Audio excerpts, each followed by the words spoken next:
crer vem pelo ouvir, e o ouvir a palavra de Deus, seja ela pregada, seja ela cantada. Quem ouve a palavra de Deus de bom grado, a palavra gera a fé e o temor a Deus. E está escrito que sem fé é impossível agradá-lo, porquanto é necessário que aquele que se aproxima de Deus crê que Ele existe e que é o galardoador daqueles que o buscam. Confiar em Deus é uma condição indispensável para quem deseja ver montanhas serem removidas dos seus lugares. Louvado seja o Senhor para todo sempre. E durante a nossa peregrinação nesse mundo nos deparamos muitas vezes e nos depararemos com muitas montanhas. Mas o nosso Deus, o Deus que abriu o caminho no meio do mar, é o Deus que também faz estradas nos montes para os seus atravessarem, transporem para a glória do seu santo nome. Trago essa palavra inicial para lhe fortalecer na convicção, como disse Raabe, o Senhor nosso Deus é Deus em cima nos céus e embaixo na terra. Ele continua o mesmo, Ele continua suficiente, Ele continua surpreendente, Ele continua gracioso e incomparável. Quem é como o nosso Deus?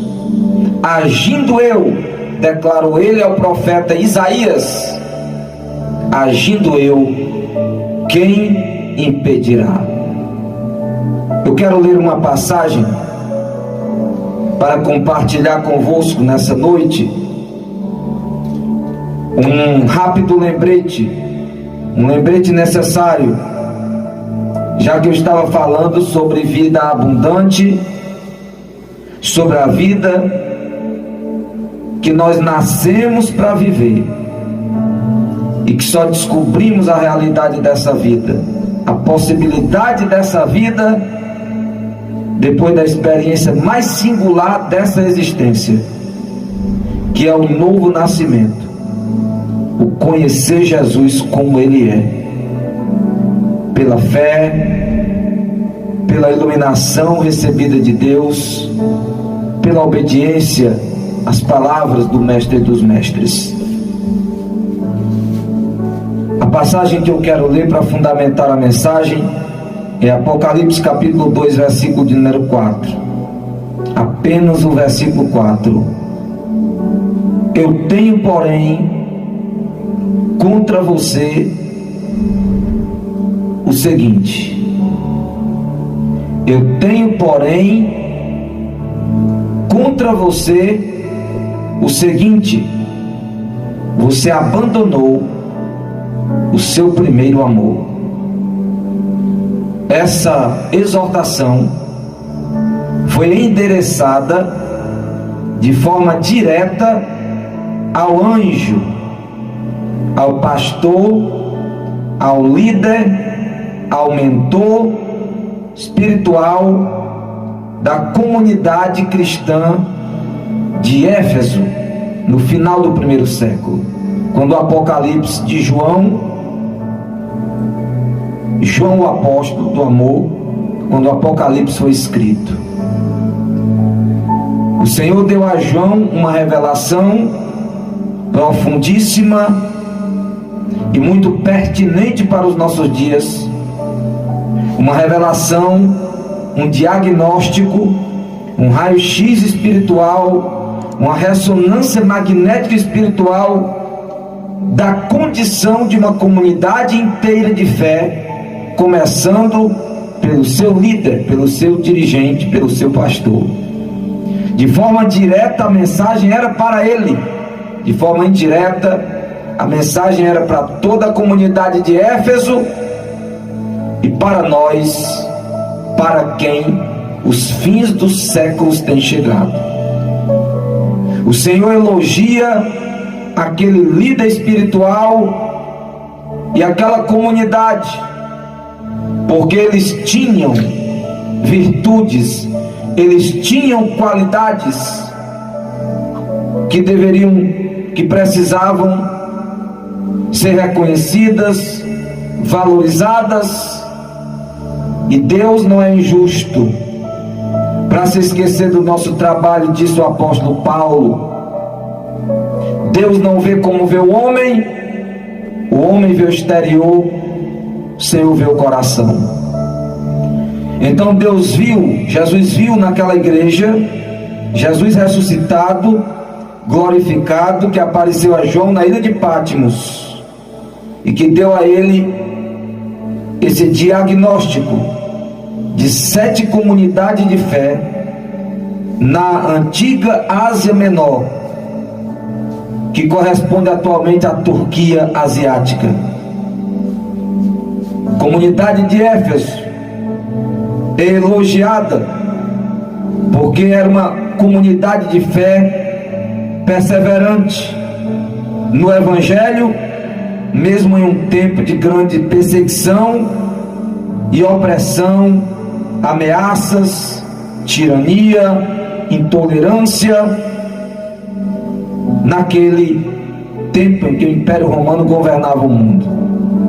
Mas os efésios eram perseverantes no sofrimento, nas tribulações, por causa do Evangelho. Segundo, eles eram tão zelosos pela doutrina, eles eram tão zelosos pela ortodoxia, pela doutrina correta, que eles não suportavam os maus e avaliavam eles pelos critérios padronizados da palavra de Deus. A comunidade de Éfeso avaliava os mestres daqueles dias, tanto em relação ao ensino deles, como em relação à conduta deles. Eles eram doutrinariamente zelosos, eles eram ortodoxos, apegados à doutrina verdadeira, à mensagem original. Está escrito que eles não suportavam os maus e colocavam à prova os que se declaravam apóstolos e não eram. Eles tinham essas virtudes. A terceira virtude deles é que, mesmo passando por grandes adversidades, eles não se deixavam esmorecer. Às vezes se sentiam fracos, mas mesmo assim não negavam o nome do Senhor, suportavam as provas, eram resilientes, eram resistentes, eram destemidos. Eles tinham todas essas virtudes. Era uma comunidade de fé que chamava a atenção pela disposição de sofrer e pela disposição de lutar pela verdade. Eles não recuavam nessas questões. Mas, como eu citei anteriormente, Deus não vê como vê o homem. O tribunal de Deus tem outros critérios no estabelecimento dos julgamentos e na realização das avaliações mais sérias da nossa vida e da nossa condição. E Jesus, depois de elogiar essa igreja por essas virtudes, ele exorta eles. Ele diz para eles que tem algo contra eles. Ele deixa bem claro para eles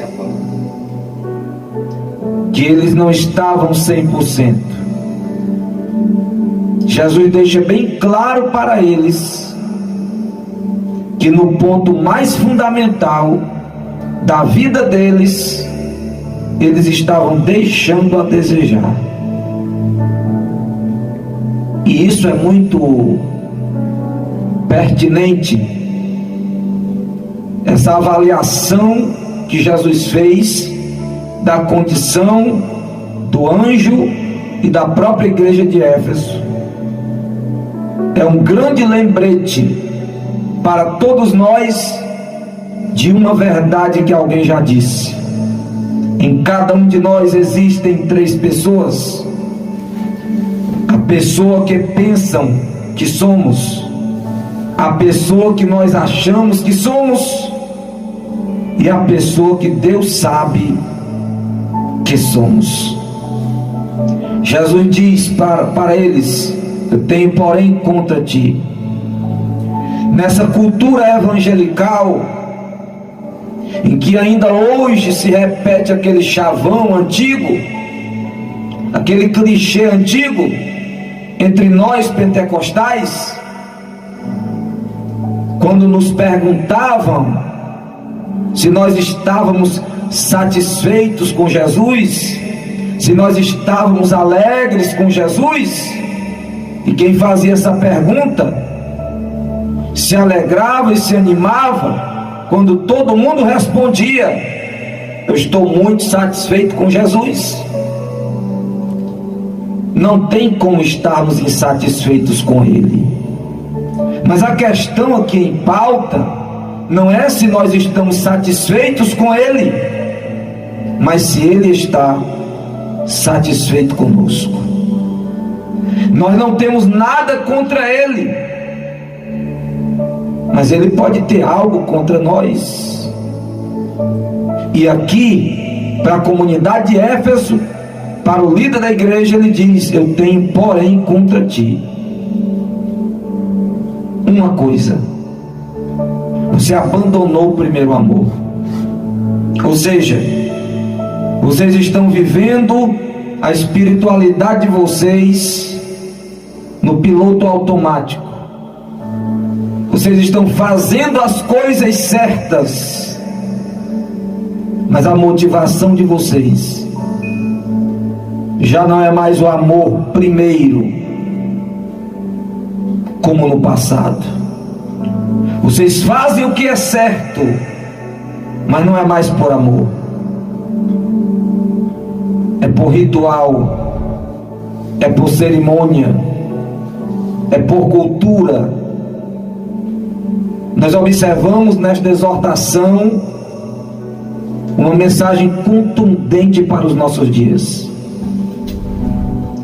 A vida cristã, ela só é saudável quando ela é motivada pelo amor a Deus. E tem muitas pessoas que estão tentando servir a Deus, mas não são motivadas pelo amor a Deus. Algumas são motivadas pelo medo do inferno, algumas são motivadas por interesses escusos, algumas são motivadas por carências psicológicas, emocionais, ou até por carências espirituais, e acabam encontrando uma igreja, acabam encontrando uma mensagem que traz alívio para os grandes problemas, para as grandes dores, para as grandes perdas que se carrega no coração, para as culpas que se carrega na consciência, por escolhas erradas que trouxeram machucados, que trouxeram hematomas para a alma, e querem alívio, e se possível imediato. Alguns querem massagens, alguns querem reconhecimento. Nem todas as pessoas que se dizem cristãs, elas têm uma fé motivada pelo amor a Deus, ou uma preocupação de conhecê-lo em níveis cada vez mais profundos. E é isso que o Senhor quer, e era isso que estava faltando na comunidade de Éfeso. o amor primeiro que nos dá um apetite profundo pelas coisas de Deus, o amor primeiro que aquece nossos corações e nos dá liberdade para orar constantemente, o amor primeiro que gera em nós um temor de pecar por palavras, por pensamentos, por ações, o amor primeiro que nos responsabiliza em santificar a nossa imaginação como uma condição para a consagração das nossas motivações. Tenho, porém, contra ti que abandonaste o teu primeiro amor. Para Deus não basta nós sermos cristãos professos, nós temos que ser cristãos que amam a Deus, que temem a Deus e que estão preocupados em agradá-lo. Estamos chegando ao final do programa Cristo no Centro. Guarde esta palavra de Deus no seu coração. Muito obrigado pela sua audiência e até amanhã, se Deus nos permitir. Fique com Deus, uma boa noite e a paz do Senhor a todos que nos escutaram.